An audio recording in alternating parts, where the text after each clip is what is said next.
পাবদা মাছ দিয়ে এরকম একটা সুন্দর রেসিপি আপনারা ঝটপট করে বাড়িতে তৈরি করতে পারেন। পুরো ভিডিওটা আপনারা দেখুন। খুবই সুন্দর একটা রেসিপি, খেতেও অসাধারণ লাগে, খুবই কম খরচে কম সময়ের মধ্যে হয়ে যায়।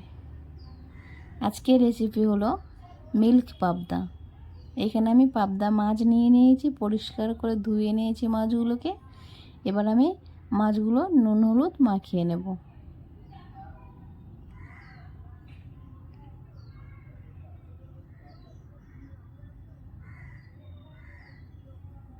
এখানে আমি নিয়ে নিয়েছি দুধ, ঠান্ডা দুধ নিয়ে নিয়েছি।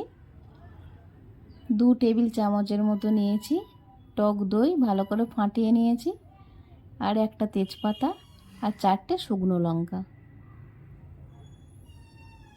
কড়া গরম হয়ে গেছে, কড়াইতে দিয়ে দেবো সর্ষের তেল। তেল দিয়ে আমি মাছগুলো প্রথমে সাবধানে লাল করে ভেজে নেব।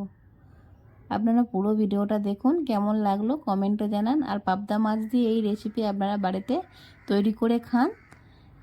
ভালো লাগলে লাইক কমেন্ট শেয়ার করুন, চ্যানেলটিকে সাবস্ক্রাইব করে নিন, পাশে থাকা বেল আইকনটি অন করে নিন আমার চ্যানেলে নতুন নতুন রান্নার ভিডিও পেতে। মাছগুলো আমি দুটো পিঠই লাল করে ভালো করে ভেজে নিয়েছি। এবার আমি নামিয়ে নেব। ওই তেলের মধ্যে আমি দিয়ে দেব তেজপাতা আর শুকনো লঙ্কা। তেজপাতা আর শুকনো লঙ্কাটা ভালো করে আমি ভেজে নেব। ভালো করে ভেজে নেওয়ার পর আমি ওই তেলের মধ্যে দিয়ে দেব 5 ফোড়ন। ফাটিয়ে রাখা টক দই দিয়ে দেব। দিয়ে আমি সব একসাথে ভালো করে একটু ভেজে নেব।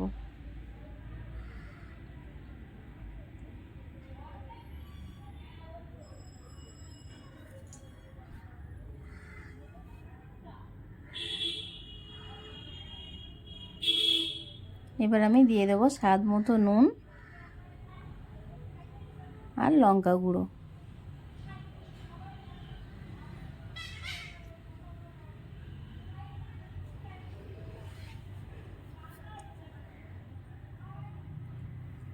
সব একসাথে আমি ভালো করে ভেজে নিয়েছি। এবার আমি দিয়ে দেব দুধ।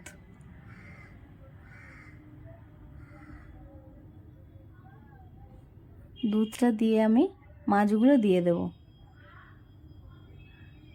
মাছগুলো দিয়ে কিছুক্ষণ ফুটিয়ে নেব।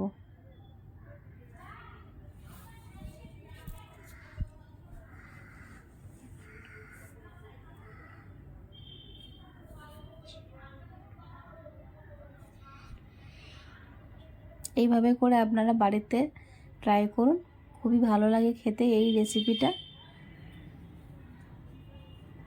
দেখুন ঝোলটা অনেকটাই গা মাখা মাখা হয়ে গেছে। এবার আমি এটাকে নামিয়ে নেব।